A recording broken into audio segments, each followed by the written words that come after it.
योगी आदित्यनाथ ने कहा, सनातन धर्म समावेशी और असली मूल्य ज्ञान है, ना कि जाति।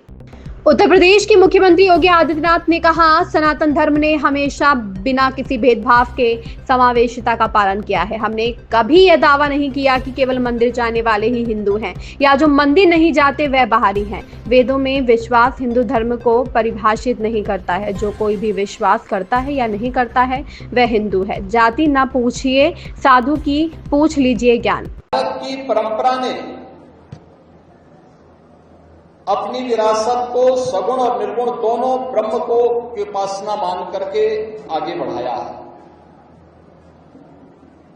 हमारे यहां निर्गुण ब्रह्म की सबसे बड़ी परंपरा में अगर हम देखते हैं तो देवादिदेव महादेव उस परंपरा के सर्वपूज्य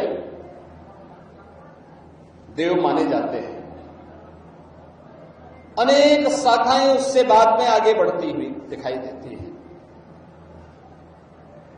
लेकिन जीवन की सच्चाई को जानने के लिए दुनिया को, विश्व मानवता को अगर कभी किसी की शरण में आना पड़ेगा तो वह केवल और केवल भारतीय संस्कृति है, भारत की सनातन धर्म की परंपरा है, जिसमें कभी भी उपासना विधि के प्रति कोई कट्टरता नहीं दिखाई। हमने कभी नहीं कहा कि जो मंदिर जाएगा वही हिंदू है। हमने कभी नहीं कहा कि जो मंदिर नहीं जाएगा वो हिंदू नहीं है। हमने कभी नहीं कहा कि जो वेदों को मानेगा वही हिंदू है। हमने तो कहा जो माने वह भी है, जो नहीं माने वह भी है। सबको गले से लगाया।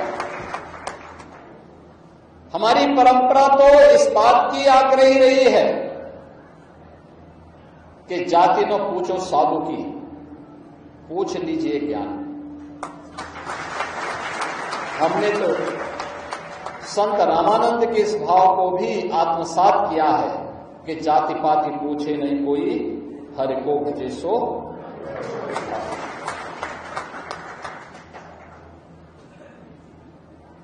आध्यात्मिक विरासत की ये ज्ञान परंपरा बड़ी अद्भुत है और बहुमूल्य भी। दुनिया जहां तक नहीं पहुंच पाई है अभी तक, दुनिया ने भौतिक उपलब्धियां बहुत हासिल की होंगी और कर भी रही है। ये विकास की प्रक्रिया का हिस्सा है, लेकिन भारत के ऋषि मुनियों ने अपने दिव्य ज्ञान से, दिव्य चक्षु से जिन उपलब्धियों को हासिल किया है, अध्यात्म की उन ऊंचाइयों तक पहुंच पाना विश्व मानवता के लिए आज भी एक चुनौती बनी है। आत्मा क्या है और आत्मा का स्वरूप क्या है, ईश्वर क्या है, ईश्वर का स्वरूप क्या है, दुनिया अभी तक वहां पहुंच नहीं पाई है। अभी खोज चल रही है उनकी, गॉड पार्टिकल के रूप में उनकी शोध चल रही है। लेकिन भारत का ऋषि हजारों वर्ष पहले इसके बारे में अवगत करा चुका है। दुनिया अभी तक धर्म